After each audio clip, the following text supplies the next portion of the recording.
What up? Seth Miranda here. This is Adorama Rewind, and it's going to be a total smash and grab job this week. Not a lot has happened because of the holidays. It's Black Friday. It's Cyber Monday right now. But there were some stories I think are really worth talking about, some important stuff, and some pretty cool things that I think are just awesome to know about that are going out there in the imaging world. Also, you're probably going to hear the maintenance guy yelling because he doesn't realize this isn't the Bronx, so we don't have to yell about everything everywhere. There's inside voices. Calm down. But like I said, it was just Black Friday, and I'll be going live later today to show you guys some stuff you can do with some Flashpoint stuff that's on sale for Cyber Monday. So there's a bunch of deals going on right now. Check it out. I will be right here in the Adorama event space on Adorama's Facebook. So if you haven't checked that out, Facebook.com/Adorama has a ton of video content that is all live demos and live talks and stuff that happen right here in the Adorama event space in the NYC store. So check that out, Facebook.com/Adorama. All right, let's get into this. Boom. Panasonic exit the image sensor business. This is crazy. They sold off their image sensor division to a Taiwanese company. You can see right here, they're saying it's worth about 250 million. They're saying they lost 215 million. This is a really big deal. So there's not that many manufacturers of sensors in the world. Sony is dominating like crazy. In fact, your phone probably has a Sony sensor in it. Just because it's made by Sony doesn't mean it actually is a Sony sensor. What do I mean by that? So like Nikon, for example, we know that they have Sony sensors in there, but what they actually are is Nikon goes to Sony, which is a vendor, and designs what they want and they manufacture it. It's not like Sony said, here, use our components to our specs and everything. No. Panasonic, however, was teamed up with Leica, and Tower Jazz was part of their division here. So that was the company that was making, or the people rather, that were making the sensors for Leica. This is going to have a huge effect on this industry. I'm wondering what this Taiwanese company is and what they're going to do with the division itself. I think the other big manufacturer in the game, I could be wrong, but I think it's Samsung. But so far, Sony is just dominating the world on sensors. And you'd think that that would be profitable to be like the other company making waves in that industry, being that everything in the world basically that's being manufactured now almost has a sensor in it to some degree, right? Well, I guess this is where they think they should be going with the company. Let me know what you think down below. Their S series, their full frame series, is the original series that came out from them making their own sensors going to be like the coveted models of that line? Are we going to see improvements to the sensors? Who knows? This could be a good thing or a bad thing, but I thought it was important that you guys should know that we just lost one of the giants in that division, or I'm sorry, in that space of the industry. So speaking of space, this is pretty cool. NASA has shown up at Sotheby's. What am I talking about? So there are these lots of prints from NASA, and these are red numbered prints. What I mean by that is, if you go here, you can see these red numbers right here. Look at how cool that is. That means that this is an original print released from NASA. This isn't a reproduction. This isn't some news article. This isn't a digital print. These are actual prints from the time, stamped and numbered and cataloged by NASA. This was a private collection that just got put up to auction. The prices are ranging all over the place, roughly around $1,500. I've seen some going for $4 or $5 grand. Actually, there is something on there for around $800. So if you're, this one right here is about $800. So if you're looking at some of this stuff or are into it, oh, $700. Look at that. But they're estimating $3,500 to be the value. But these are just so cool. Check this out. This is history. It's photo history. It's just amazing. And it's just something to really marvel at. I mean, how cool would that be to just have it hanging up in your crib just to stare at, looking at the Earth from an actual print released from NASA.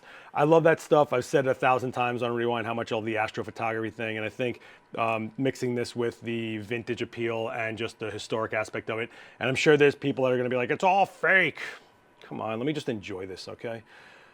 Speaking of fake, let's talk about some social media.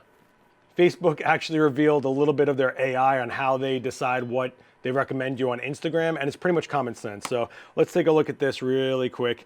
It's common sense. So basically they're saying based on what you're doing, who you're following, right?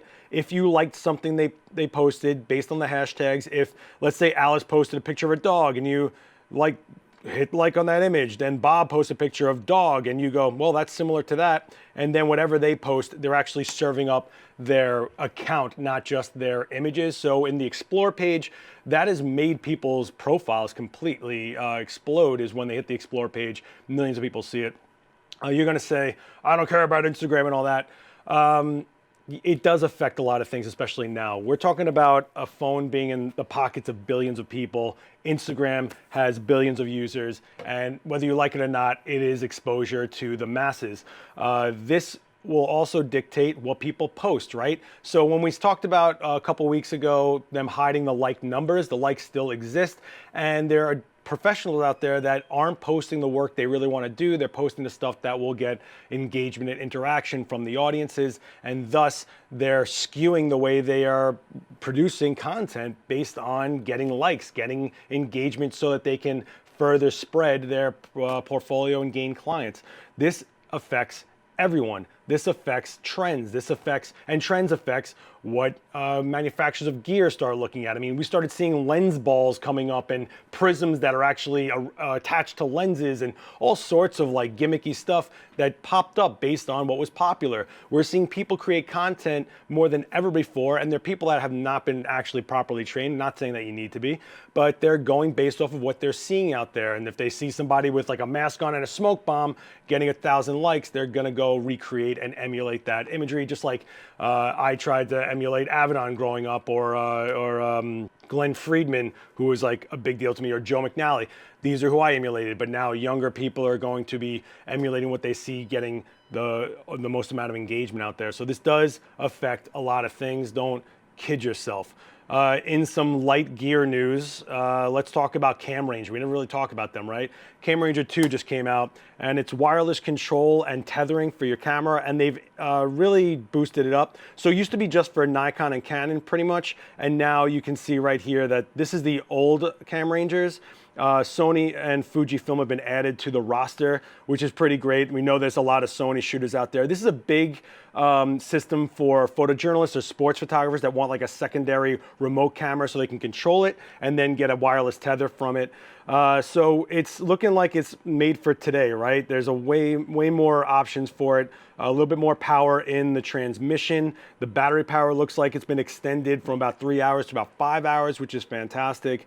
The Wi-Fi networking looks like it's way faster, has way longer range, and the image capturing looks kind of the same, but they're really allowing more for the raw capability, which was to be expected, and bigger zoom in. Like you could actually zoom in tighter to the image previews, which is pretty great, I guess, if you need that.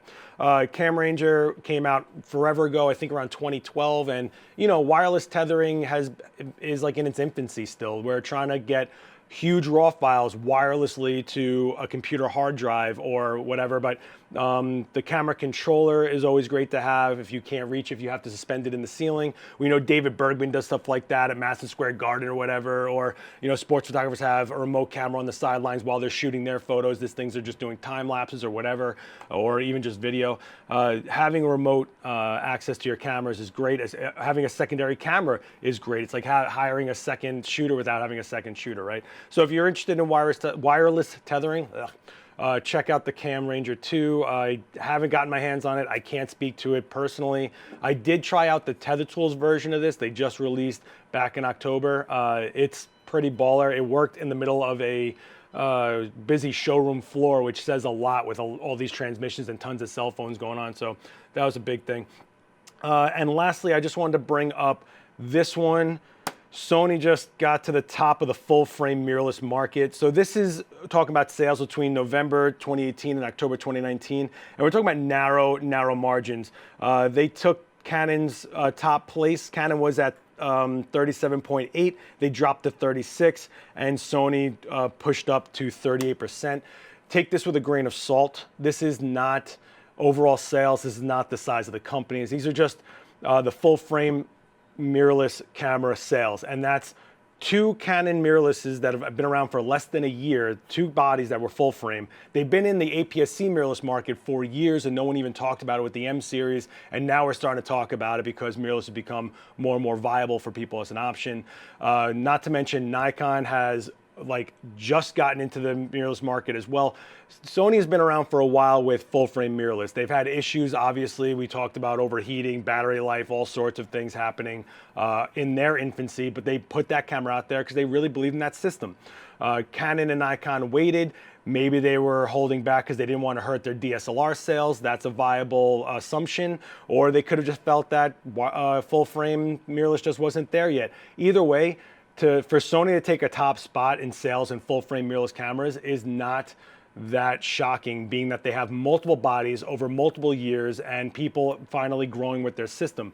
That being said, a lot of people have switched to Sony from other systems and used adapted lenses and not bought into Sony's glass, because at the time Sony didn't have that much glass. So what does this mean? It means that at any time, anyone that's shooting Sony could switch back to another system and just bring their lenses with them. Should Canon and Nikon put out an actual pro level mirrorless? Should they put out a bunch of options that are lower cost? I mean, the Z6 has been killing it with the 10-bit video that nobody else is really doing. There's a lot, or the fact that they have full frame 4K, and Canon has that crop mode in their sensor for when they do 4K. There's a lot of things that could change here, and I think 2020 is going to be a super interesting year with the evolution of these brands. We are going to hear about the flagships being dropped, right? We have Canon, the 1DX Mark III coming out, and when I say dropped, I mean released. I've been getting comments from people that don't understand that dropped is a slang term for coming out.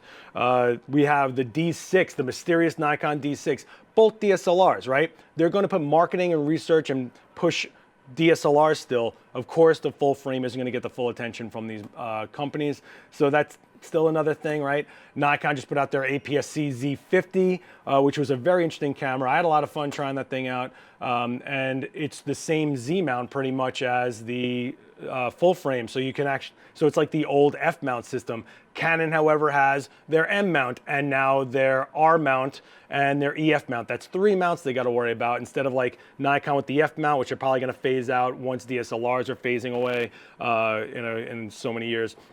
And they also have the Z mount, which they're growing as fast as they can. Of course, Canon has been touted for having amazing glass in their R mount.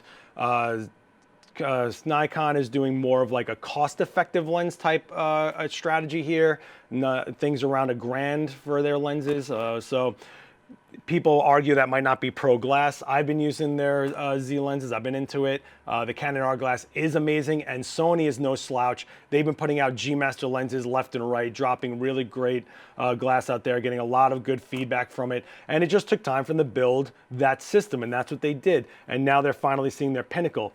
However, we're still waiting for a Sony a7S III, right? And a lot of people that were waiting for that have switched over to Panasonic because of the S1H. Man, everything is a number and a letter. It's driving me nuts. But this is just, semantics and games that they're playing to see what part of the market they really want to hone into. Canon has a pro cinema line. They may not want to cannibalize into that, so they might not put those video features in their full frame mirrorless cameras anymore. Nikon has finally woken up and got into the video game now. They're really pushing hard for the Z6 to be a cinema film camera. Not cinema film, but they have kits for the cinema kits to make them video ready. And the 10-bit video is great.